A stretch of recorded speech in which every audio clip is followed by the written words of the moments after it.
Micro workers এর কাজ করতে গেলে আপনারা যখন নাম্বারটা ভেরিফাইড করবেন, প্রথমবার যখন যে কোনো জবের উপর ক্লিক করবেন কাজ করার জন্য, সাপোজ আমি এই জবটা করতে যাচ্ছি, এখানে আমি ক্লিক করলাম। এখানে ক্লিক করলে আমি যেখানে কাজগুলো করতে পারতেছি না, কিন্তু আপনাদের এখানে দেখাবে যে আগে আপনাকে এডমিশন টেস্ট দিতে হবে, তারপর তাছাড়া আপনারা দিতে পারবেন না। তো সেক্ষেত্রে যেটা করবেন, আগে আপনাদেরকে তখন এডমিশন টেস্টটা দিতে হবে।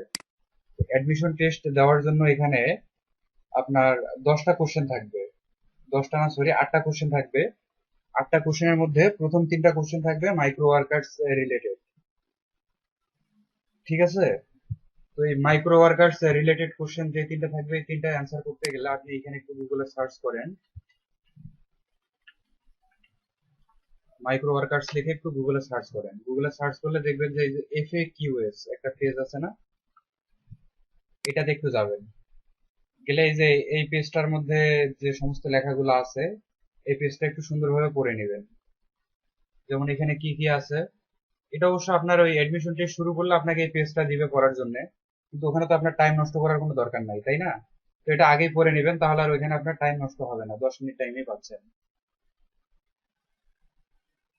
তো এখানে যে হোয়াট ইজ মাইক্রো ওয়ার্কার্স আসলে কি, এটা, তারপর হু আর এমপ্লয়ার্স, মানে এখানে এমপ্লয়ার কারা, হু আর ওয়ার্কার্স, ওয়ার্কার কারা, তারপর আপনি একই সঙ্গে ওয়ার্কার এবং এমপ্লয়ার হিসেবে কাজ করতে পারবেন কিনা, তারপরে যে আপনি যদি ওয়ার্কার হয়ে থাকেন, can I have more then one account, আপনার একটার বেশি অ্যাকাউন্ট থাকতে পারবে কিনা, তারপর how do I earn money, আপনি কিভাবে এখানে মানি আর্ন করবেন, কিভাবে আর কি ইনকাম করবেন, তারপর সাকসেস রেট কি, এটা আপনার কি জন্য মেনটেন রাখা দরকার, রেপুটেশন কি, এই বিষয়গুলো আছে না, এই বিষয়গুলোর উপরে আর কি আপনার 3টা কোশ্চেন থাকবে।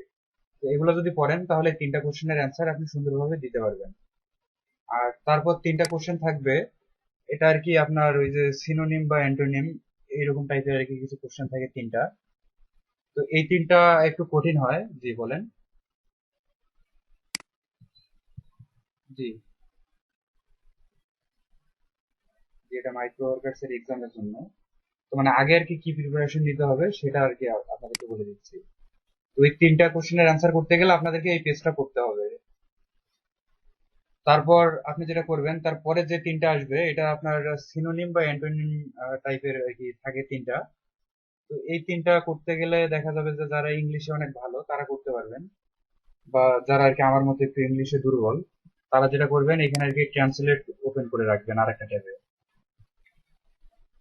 গুগল ট্রান্সলেট ওপেন করে রাখবেন, তাহলে এখানে আমরা ট্রান্সলেট করে আমরা আর কি বুঝতে পারবো যে কোন অ্যান্সারটা হবে। এই 3টা হয়ে গেলে তারপর শেষ আর 2টা কোশ্চেন থাকবে। এই দুটো আর কি আপনার গ্রামাটিক্যাল কোশ্চেন থাকবে, খুবই ইজি, যেটা আর কি এমনিতে নর্মালি পারবেন। তো এখন আমি এডমিশন টেস্টটা শুরু করি। আমার মনে করেন যে প্রিপারেশন না হয়ে গেল, এই প্রিপারেশনটা নেওয়ার পর এখন এডমিশন টেস্টে ক্লিক করবেন। এখানে ক্লিক করার পর এখানে আপনাকে বলছে যে all the questions R required, please read all the questions carefully before submitting details. Submit করার আগে আপনাকে আবার কেয়ারফুলি সব করতে বলছে। তো এখানে আমি যখন অ্যাকসেপ্ট অ্যান্ড স্টার্ট করব, বা আপনারাও যখন করবেন, তখন আপনাদের টাইম শুরু হয়ে যাবে। দেখেন ওই যে আমি আপনাদেরকে যে পেজটা দেখাইলাম, এই পেজটা দিয়েছি কিন্তু পড়ার জন্য, কিন্তু আমার টাইম কিন্তু এই যে অলরেডি টাইম কিন্তু আমার শুরু হয়ে গেছে। তো এখন কি আমার এখানে পরে টাইম নষ্ট করার কোনো দরকার আছে? কোনো দরকার নাই। তো আমি কি করব, নেক্সট চাপ দিয়ে আমি তার পরে চলে যাব। এখানে দেখেন যে প্রথম কোশ্চেন আসছে যে a requested task is submitted to be reported when, এটার অ্যান্সারটা হচ্ছে এখানে বলছে যে requesting for screenshot when it is asking for 3 proofs, when it is request for email address to be submitted.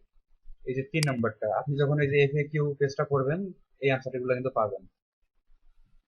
তো তারপর 2 নম্বরটা, all of the following may be used in withdrawing your micro works earning except, মানে এখানে কোনটা আপনি use করতে পারেন withdraw করার জন্য আপনার টাকাটা।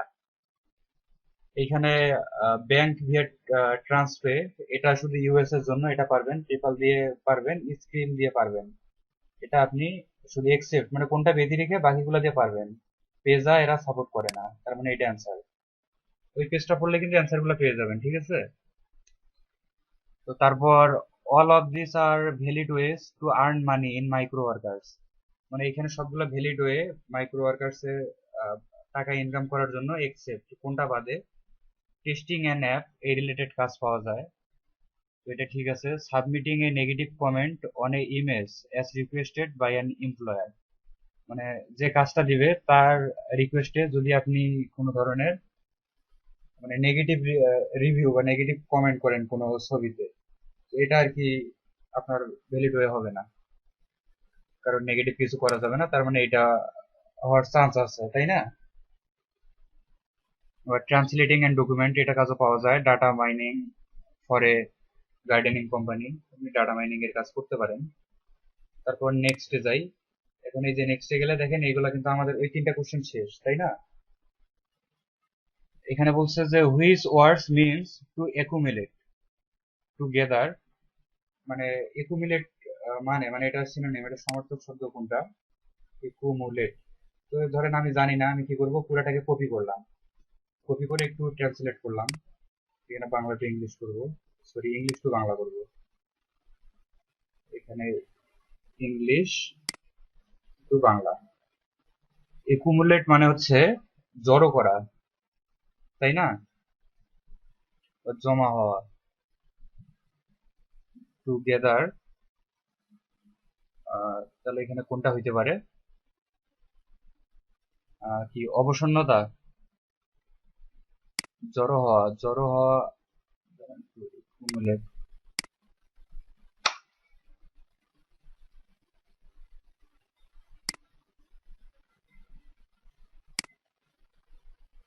না টুগেদার এখানে দেওয়া আছে, টুগেদার মানে কোনটা জড়ো করতে হবে, সেটা মানে কোনটা জড়ো করতে হবে জমা করার জন্য। মূল্যায়ন আছে। অ্যামাজ মানে কি? অ্যামাজ মানে একটু দেখেন তো আপনারা কেউ একটু ডিকশনারিতে অ্যামাজটা দেখেন, অথবা আলাদাভাবে দেখে নেবেন ইচ্ছাকৃত একটু। তারপরে নেক্সট কোশ্চেনটাতে যাই, একটু অ্যামাজ মানে দেখে নেন তো, তাহলে বুঝতে পারবো। In order to dash information, one must know of and be able to use the information sources. In order to, এখন অ্যামাজ হবে, যে অ্যামাজ দিয়ে দিলাম। এখন তারপরে কোশ্চেনটা আমি কপি করি।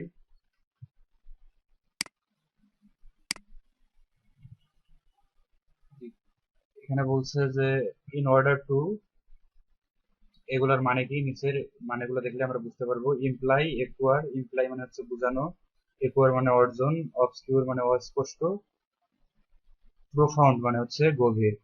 টাইম যেন আপ না হয়, টাইম আপ হয়ে গেলে কিন্তু ফেল হয়ে যাবে, ঠিক আছে? এখন আমাদের অনেক টাইম আছে। In order to dash information, কি ধরনের ইনফরমেশনের কারণে দেখতে পারি অস্পষ্ট হইতে পারে, এখানে যে অস্পষ্ট ইনফরমেশনের কারণে কি হইতে পারে? One must know of and be able to use the information sources,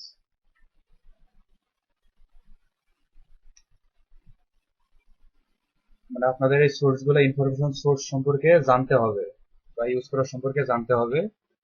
কিসের কারণে? কি তথ্য দেওয়ার জন্য? যে গভীর গভীর হতে পারে, তাই না? যে গভীর তথ্য দেওয়ার জন্য অবশ্যই আপনাকে একটা তথ্যের আর কি উৎস সম্পর্কে আপনার জানতে হবে, তাই না? কারণ অস্পষ্ট দিবেন কেউ না, কারণ বাকিগুলো তো হচ্ছে না, যে গভীর তথ্য দেওয়ার জন্য, তার মানে আমাদের এটা কোনটা হবে? প্রথমটা হবে, সরি এটা, তাই না? Imply, in order to imply information. তারপর 3 নম্বর কোশ্চেনটা, we must have an dash supply of food before we start our journey, মানে আমাদের একটা জার্নি শুরু করার আগে কি পরিমাণে আমাদের খাদ্য রাখা দরকার, ড্যাশ সাপ্লাই। এখন এগুলার একটু মানে এটা আমরা দেখি নেই, যে কি পরিমাণে খাদ্য আমাদের থাকা দরকার জার্নি শুরু করার আগে। যারা ইংলিশে ভালো তারা কিন্তু এমনিতেই পারবেন, যে অ্যাবান্ডেন্ট মানে কি, প্রচুর খাদ্য রাখতে হবে, প্রচুর হবে নাকি সুনির্দিষ্ট, মানে যতটুকু দরকার, কোনটা হতে পারে? কারণ জার্নি শুরু করার আগে আমাদের কি প্রচুর দরকার, নাকি যতটুকু দরকার? মানে we must have an we must have an absolute supply, absolute মানে তো পরম, সুনির্দিষ্ট হচ্ছে প্রিসাইজ। তো প্রিসাইজটাই মনে হয় হবে, তাই না?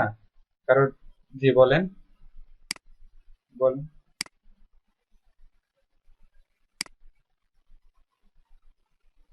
আহ, হ্যাঁ, যেহেতু এন আছে, তার মানে আমাদের এখানে অবশ্যই এখানে ভাওয়েল আসবে, তাই না? তার মানে ভাওয়েল আসতে গেলে তো আমাদের প্রচুরটাই আসতেছে, কারণ পরমও হবে না, অ্যাবস্ট্রাক্টও হবে না। জি, তার মানে প্রচুর হবে, যেহেতু এন দেওয়া আছে। একটা অনেক সুন্দর একটা জিনিস ধরছেন। তার মানে আমরা দিতে পারি অ্যাবান্ডেন্ট। এখন তারপর নেক্সটে যাব। এই যে নেক্সটের এই দুইটা কিন্তু খুবই আর কি মানে সহজ থাকবে, গ্রামাটিক্যাল। এটা ট্রান্সলেট করার প্রয়োজন হবে না। I dash math, I hate হবে, হেডস হবে না। তার কারণটা হচ্ছে আই তো এটা ফার্স্ট পার্সন, যদি থার্ড পার্সন হইতো তাহলে হেডস হইতো। But my brother dash it, my brother এখানে থার্ড পার্সন, তার মানে my brother likes it. I I hate, হ্যাঁ, but my brother likes it. My brother আছে না, লাইকস হবে, 3 নাম্বারটা হবে। The watch was very expensive, মানে ঘড়িটা খুবই আহ, দামি ছিল, ব্যয়বহুল ছিল। Dash I didn't buy it, so that I didn't buy it. তাই না, ঘড়িটা খুব দামি ছিল এই জন্য আর কি আমি নিতে পারিনি। তো তারপরে দেখেন, আমাদের কিছু আপনাদেরকে বোঝায় দেওয়ার জন্যও আমার কিছু টাইম এখনো বাকি আছে। তো আপনারা যখন নিজে করবেন, তখন আরো অনেক টাইম হয়তো এখানে বাকি থাকবে, কারণ এইভাবে তো বলতে হবে না, তাই না? বা বোঝাইতে হবে না, আলোচনা করতে হবে না।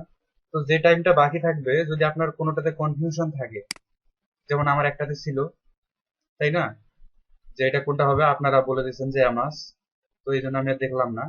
তো আপনারা আর কি পরবর্তীতে গিয়ে এটা আবারও একটু ভালো করে দেখে নেবেন। তো ভালো করে দেখে নেওয়ার পর যখন আপনারা কনফিডেন্ট থাকবেন যে না ঠিক আছে, তখন আমি ফিনিশ দিয়ে দেবো। এখানে লেখা আছে finish task answers successfully submitted, মানে এটা সাকসেসফুলি সাবমিট হয়েছে। এখন আমি পাস করছি কি ফেল করছি এটা দেখতে পারবো কোথায়? এই যে এখানে দেখবেন যে আমি এখানে আমার ইউজার নেম সেট করে নিচ্ছি, এখানে আপনাদের একটা আইডি দেওয়া আছে, মেম্বার, তারপর কিছু কোড দেওয়া আছে, এখানে ক্লিক করবেন। যে এখানে ক্লিক করার পর এখানে দেখতে পারবেন যে অ্যাডমিশন টেস্ট পাস লেখা থাকবে আপনাদের শুরুতে। আমার আইডিটা পুরাতন তো, এই জন্য একটু দেখি নিচে কোথাও লেখা আছে কিনা।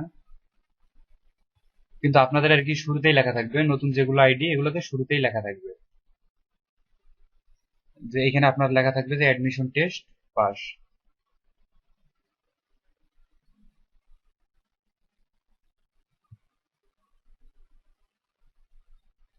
তো আমার আইডিটা এটা আর কি অনেক পুরাতন, এই জন্য আর কি আমি পরীক্ষা না দিলেও কাজ করতে পারতাম। যেমন এই যে কোয়ালিফিকেশনসে আমি দুটা কাজ করছি, দুটাই সাকসেসফুল দেখাচ্ছে, তার মানে এটা কোয়ালিফিকেশনসেরই কাজ, মানে আমি পাস করে গেছি। তারপরে দেখি একটু টাস্ক আই হ্যাভ ফিনিশড, বেসিকে দেখি মাইক্রো ওয়ার্কার্স অ্যাডমিশন টেস্ট, এই যে এখানে টিক চিহ্ন দেখাচ্ছে, মানে এটাতে আমরা পাস করছি। ঠিক আছে। তো আপনাদের আর কি এত কষ্ট করে দেখতে হবে না, নতুন আইডি আপনারা এখানে গেলে এখানে উপরেই দেখতে পারবেন যে অ্যাডমিশন টেস্ট পাস। তো পাস করা যাবে না এইভাবে?